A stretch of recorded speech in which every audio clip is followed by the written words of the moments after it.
Welcome back to the Chester Centurion podcast, the show where we explore the real, unfiltered stories behind business success. Before we dive into today's episode, I need to give a very important trigger warning. This conversation includes graphic descriptions of domestic abuse, trauma, and unfortunately loss. If those subjects are difficult or distressing for you, please take care while listening. Come back to this episode at a time that's right for you. That said, this episode also carries a powerful message of resilience, courage, and rebuilding. My guest today, Sophie Murgatroyd, is a solicitor, a serial entrepreneur, and quite frankly, a force of nature. She shares her extraordinary story from growing up on a Yorkshire farm to founding Law by Sophie and several other ventures, all while overcoming unthinkable personal challenges. I have no doubt that Sophie's story will move you, it will challenge you, and I really hope inspire you. At the end of this episode, we'll share details of support services available to anyone who's affected by the topics we discussed today. Let's dive in.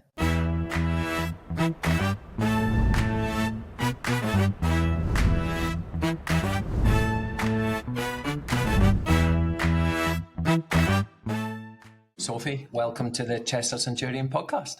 Thank you. Thank you for having me. You're very welcome. So before we get started today, I'd love to know a little bit more about the business and sort of how long you've been trading and what it is you do.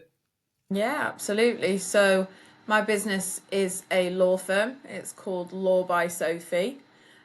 Clues in the name, and it's part of a bigger by Sophie brand. So I am rather entrepreneurial / ADHD out of my mind. I have all of these ideas and I bring them to life, and it is whatever idea I have by Sophie. So I have four other businesses which are by Sophie.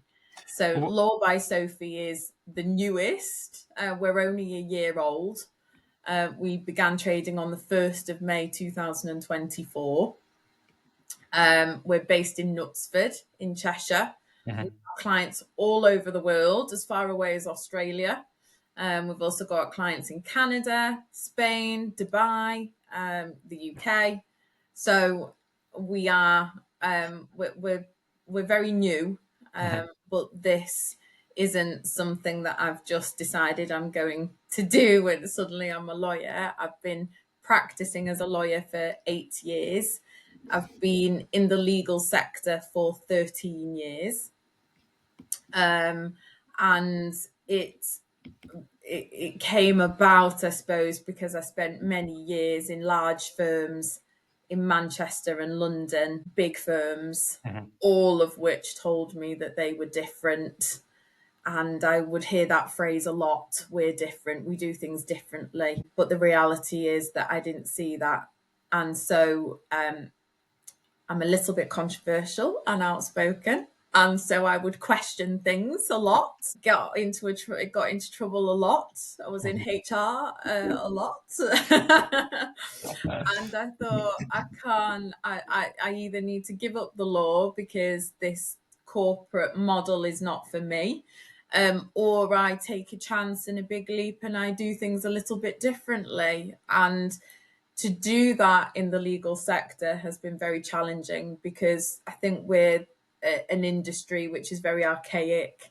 We hate change. And so it's been a battle sometimes, but I don't let that bother me. And so Law by Sophie very much is a different kind of law firm. We've spoken a couple of times, Sophie, and the one thing I remember from the first time we spoke was you said, I don't wear a suit. Absolutely not. And Never. I do speak my mind, and I thought, God, that's a fresh approach. I love it. Absolutely love it. Very much so. Yeah, you will find me either in a gym kit or in my jumpers and a jumper. So very much now I have my wellies on, my jumpers and a jumper, and I will be on my way to the yard and I will come back and I'll probably have a bit of straw in my hair or stink of horses, but that's me. And I think that makes the relationship you got with your clients much more real. It is more of a relationship rather than a transaction. Would I be right? Very much so. I am a Yorkshire farmer's daughter, so I think I think that has a lot to do with this sort of inner rebel in me. We are a different breed. I'm allowed to say that. Yeah. And yeah, I mean, I know that if I turned up to, I have a lot of agricultural and equestrian clients. I suppose I'm best known as an equine specialist because I am the crazy animal lady.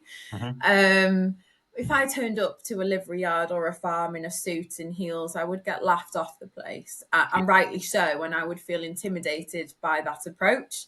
I don't want that. I want to sit down in my wellies and talk about what tractor they have, probably give them a bit of grief that it's the wrong one, but I want to talk about their life and sit down, tell me what the problem is. Let's have a slice of cake, a cup of tea, Hmm. Yorkshire tea obviously, and tell me what the problem is and I'll try and fix it.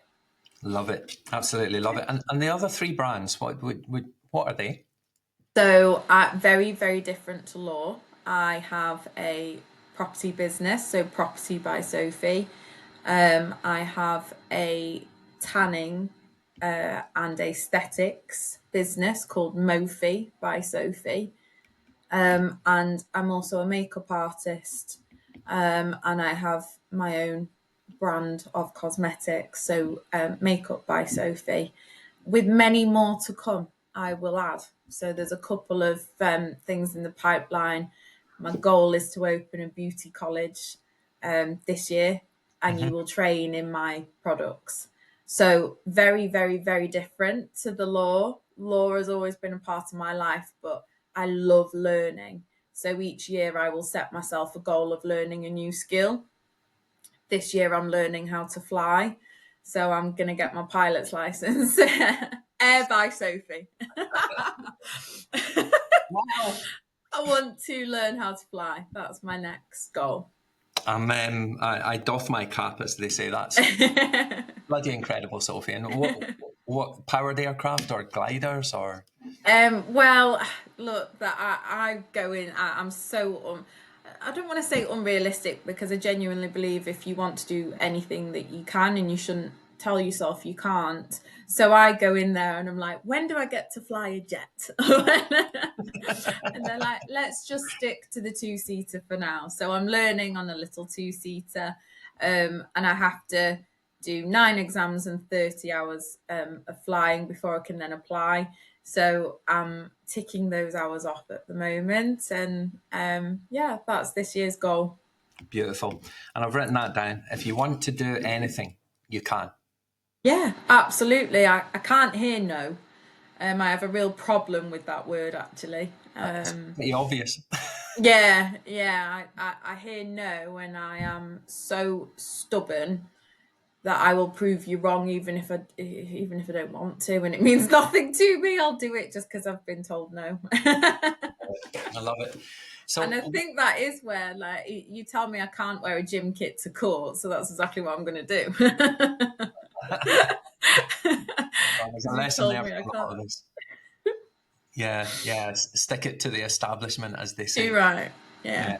So listen, you've got a journey behind you. So what's the journey that led you to start all these businesses, and what's the sort of driving force behind you, Sophie?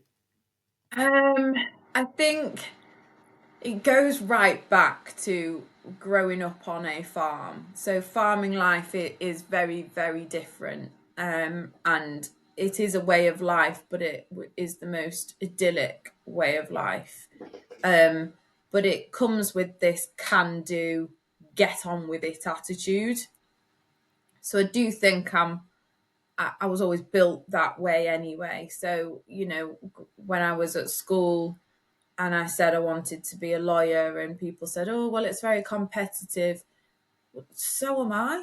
Are you telling me I shouldn't do it because it's competitive, so I'll just leave it to everyone? I can't hear that. So it was always, it never was a question that I was going to do it and do it well. And so I just went into university with that attitude. But coming from a farm, a 500-acre farm in the middle of nowhere, to a city centre was definitely a culture shock, and it was it was then that I realised just how green I am. So missed my first day of university because I got hit by a tram. Was like a fish out of water. So it took me a while to, get into the flow of university life. And qualified. There was never a doubt that I was going to do that. And I had a training contract ready to go into. It's a large firm in Manchester. Loved it. Life was going well, or so I thought. I was soaking all this experience up. I just qualified, and I was still at the firm that I'd qualified at, albeit they were going through a merge and all the rest of it. So it was testing times. And in my personal life, I was in a relationship. We'd been together a long time. And I thought my life was clicking into place. So I just qualified as a solicitor. I had a partner. We had a home, and I was pregnant with a little boy called Ashley. And I, perhaps again, the naivety or I don't know, but I didn't see any red flags in this relationship at all. There was no signs of control or aggression. But he never drank. So in the years that we were together, he never drank alcohol, and I was led to believe it was because he didn't like it. He didn't want to do it. He was too busy. Blah blah blah. That wasn't actually the case, and he had a big problem with alcohol. I was heavily pregnant, and there was no such thing as a glowing, beautiful mummy to be. I was so ill. I was 5.5 months pregnant and still I couldn't move. It was horrible. There's no such thing as morning sickness. It was all day, every day sickness.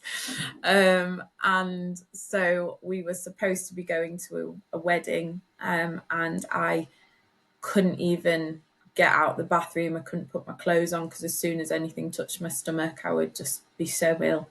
Gosh. So I couldn't go. And so he went without me. And for whatever reason, on that day, he decided to pick up a bottle of alcohol and much, much more. So he drank himself into oblivion and came home.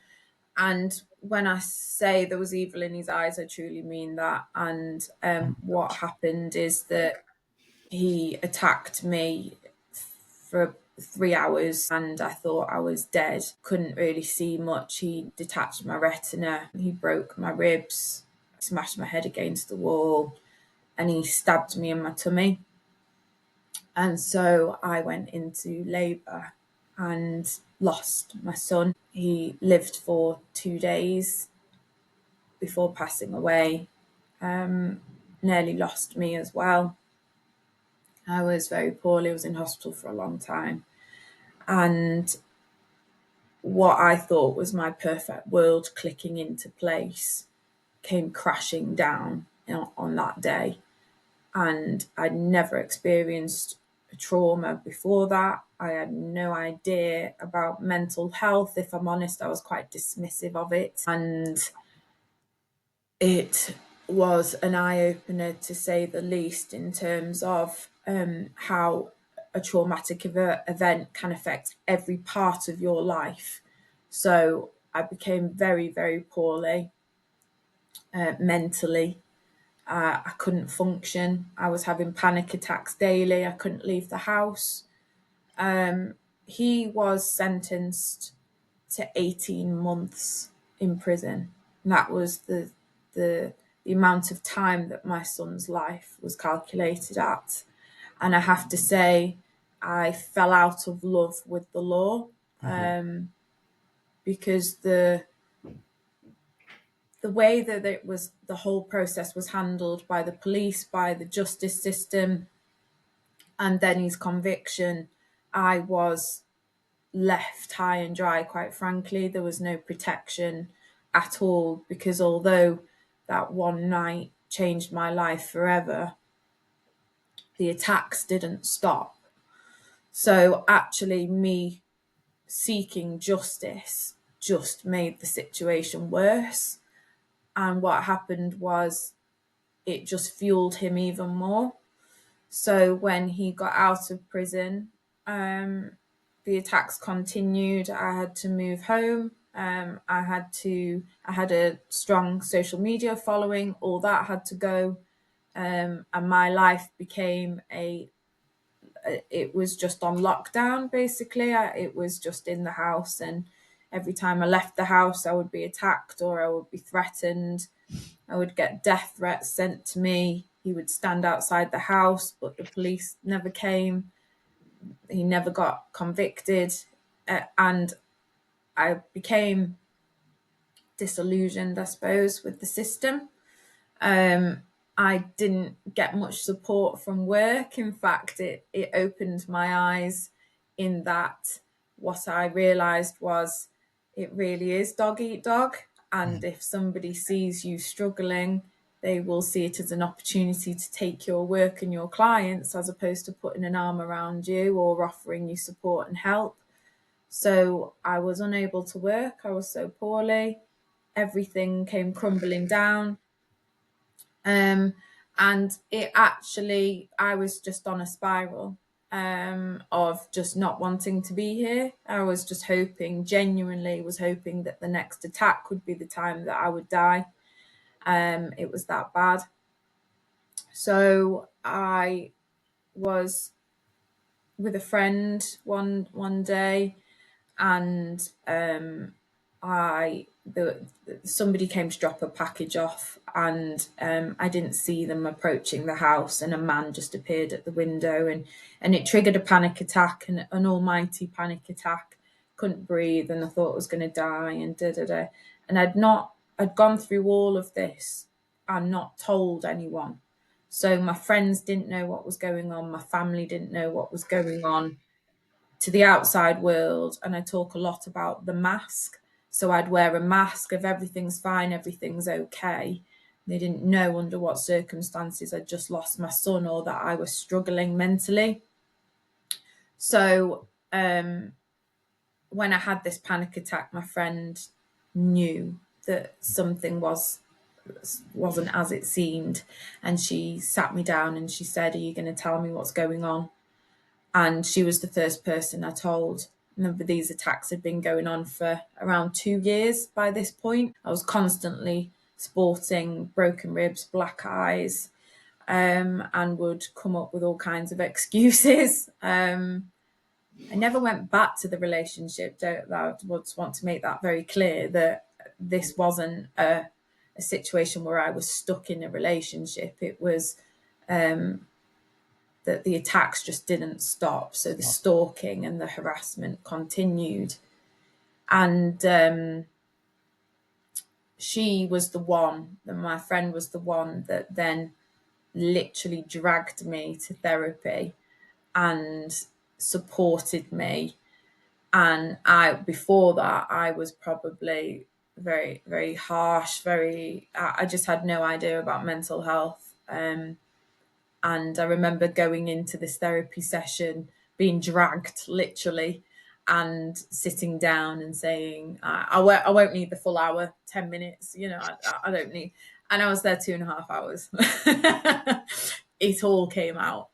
And now I am the biggest advocate of mental health, safety, getting your feelings out. If you're struggling, you need to talk about it.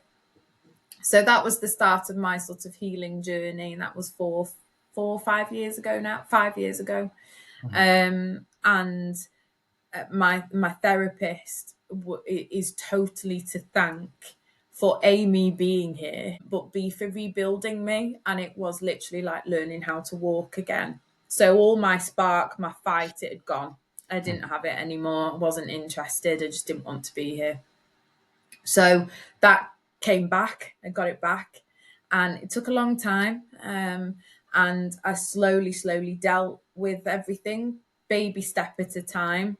But one of the baby steps that I took was about my career and my work.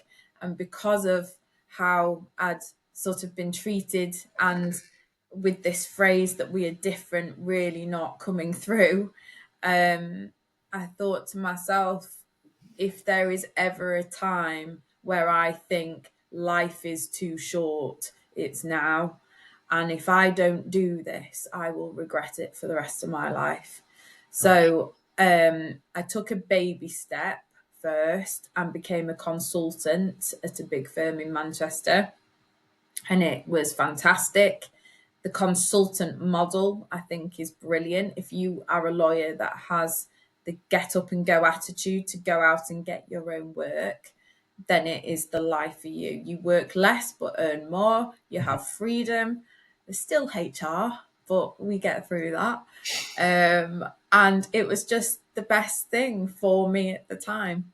So I loved it. I did that for a couple of years. And then when I felt even stronger and I carried on rebuilding my life, I thought, now's the time. And I got authorization from the Solicitors Regulation Authority pretty quickly, actually, which I wasn't planning on.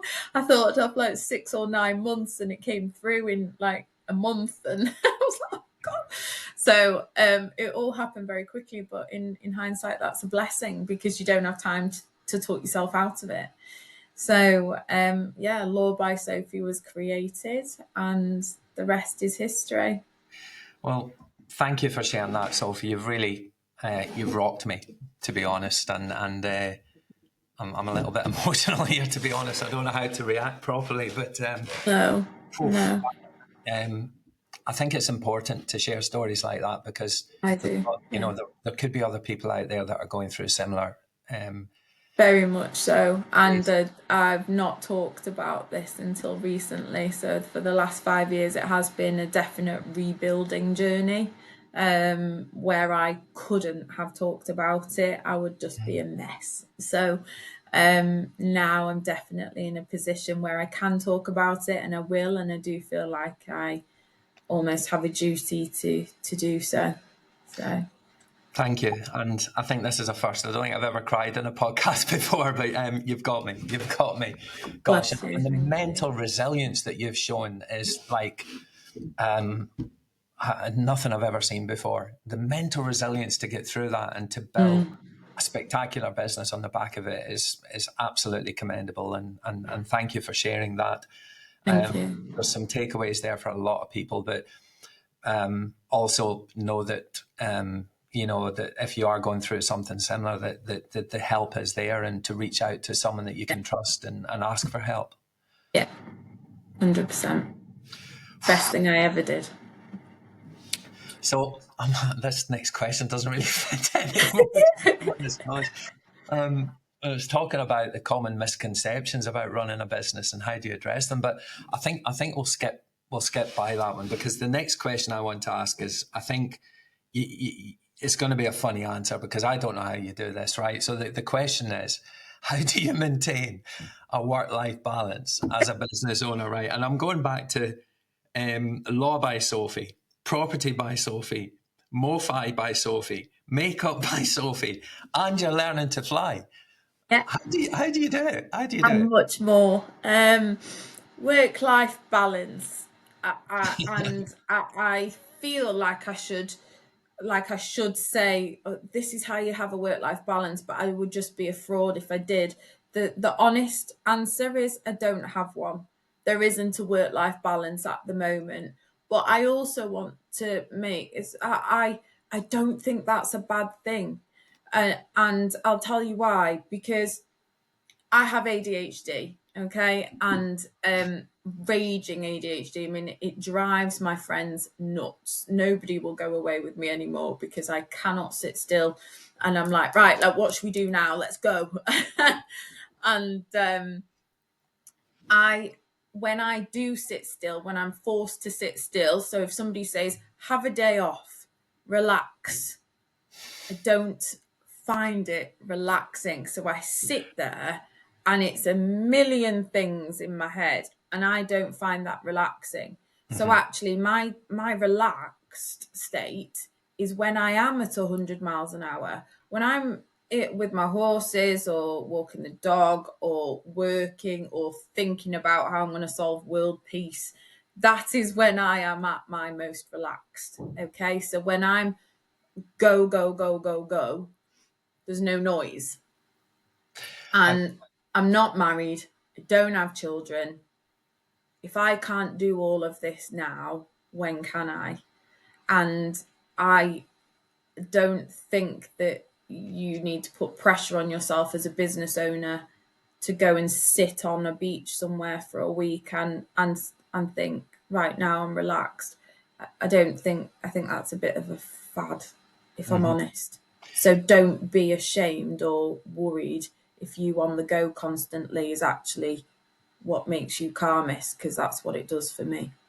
This is more about understanding your energy, isn't it? And using it to effect. So, I do this with a couple of my clients. It's where are you most effective? Are you most effective in the morning or the evening? And we schedule their days around where their energy is at. For me, for example, I love working in the morning. I'm an early riser, but that doesn't work Yeah. for everybody. It's as you say, it's a fallacy that Yeah. some people will get home at night, get their laptops out, and continue to work for 2 or 3 hours. Yeah. I don't, Yeah. I don't do that. I do it Yeah. in the morning. I have this battle with my friends all the time. They say, come here and let's go to so and so, like a week away. And I think, wow. And they say, oh, but you can sit in the sun. It's sunny. I can sit in the garden now. Why do I have to? And this is actually where the flying came from. Okay, so I got dragged away to Spain for only 3 days, and I took my laptop and I worked every day, and I was happy. That was my choice. I was happy with that.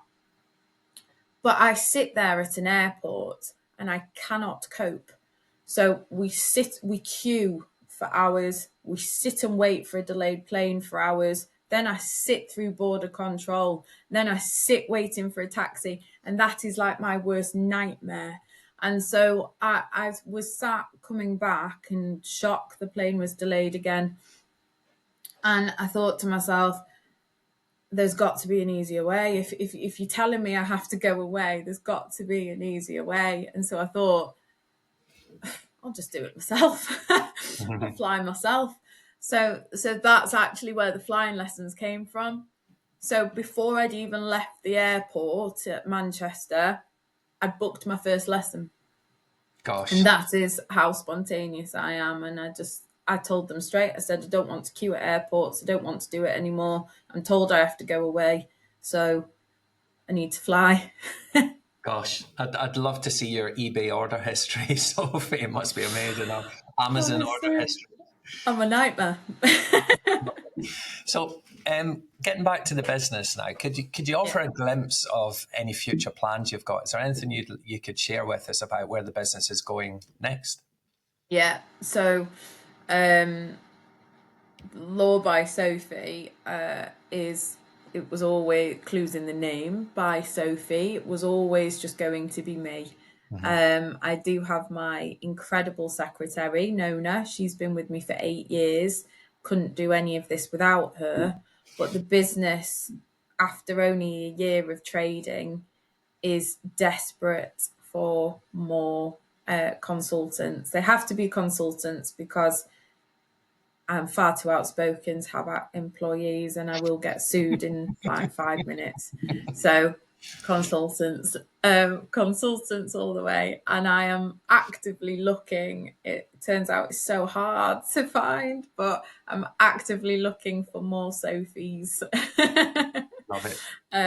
So if there are lawyers that want to change their life genuinely, then I'm here, and we are looking to grow, not just in litigation, but in any area of law. For me personally, I've also applied to become a judge, which is a 2-year process. Why and am I I'm not only 6 surprised? months. I Why know. am I surprised? So my time will be taken away from the business a little bit. So I'm shadowing and spending more time in court as part of that journey. So I will be sitting as a judge, hopefully, in the next couple of years. Amazing.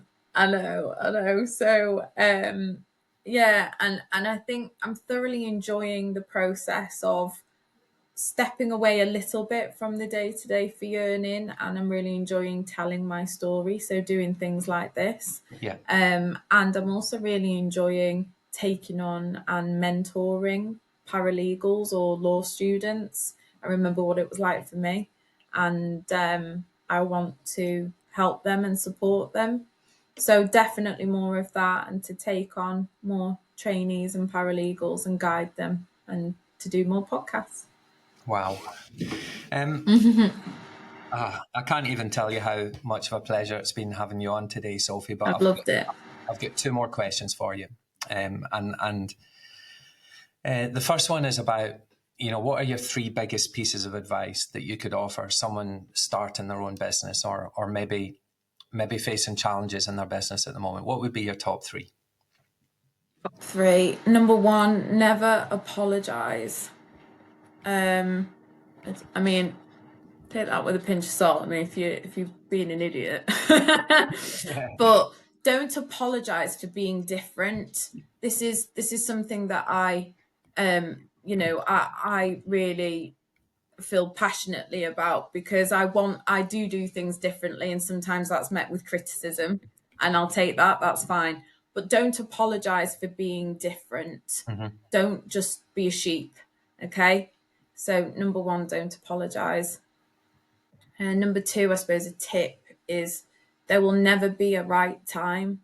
So don't allow those inner thoughts to tell you that you're not good enough or that now's not the right time. There never will be. Just do it. Number three, don't be afraid to ask for help. Yeah. Don't be scared. This was something that I had to learn as well when I set up Law by Sophie. Not only was I being a lawyer, I was trying to be a bookkeeper, an accountant, a marketing expert. I was trying to take it all on, and the reality is I'm not an accountant. Hate maths because I can't blag it. So just know what your skills are, and don't be afraid to then ask for help. And I guess that stands for life as well, doesn't it? Not just business, that one. Just thinking back on your story, we should all ask for help if we need help. Yes, absolutely. So we've also got a pay it forward question, right? So this is from Josh, a guest that we had on yesterday, who manufactures wood staircases, incredible, beautiful staircases, and coffins and all sorts of other wood products. And he would like to know, how do you deal with customer complaints, and how do you turn them into positives? Touch wood. I've not Yeah. actually had one yet. So I think though that I really don't want to preempt this, but I think the one thing I've been guilty of is saying yes to too much, and then over promising, and then clients are chasing, and I never want the, hence why I need more consultants, because I just have taken too much on. And so there has been, a murmuring of the, you said you'd have this to me. Where is it? And so how do I deal with that? Just be honest. Just say, I'm so sorry. And the reality is I'm far over capacity. I've taken too much on. I'm a small new business. You're just going to have to bear with me. I'm never going to leave anyone in the lurch in terms of court deadlines or anything like that. Sometimes they have to take priority over something that can wait. And I do find that I have such a lovely relationship with all of my clients. They're understanding of it, but don't try and dig yourself a hole in lies or, I know we have to have a complaints procedure, but I do just find being human and being open and honest and having a conversation is the best way forward. So you haven't had any complaints, but if you were to have one, it's about being completely upfront and honest with your clients. Just be honest. Yeah. I love that. I think that's a great way to end. Thank you so much for being on, Sophie. And Pleasure. I'd love to have a coffee and learn more about you. You've been really inspirational today, and hopefully, if anybody's listening, they've taken some huge value from your story. It's just incredible. Thank you. Thank you so much for having me. I really appreciate it. I really enjoyed myself. Thank you. Speak to you soon. Bye.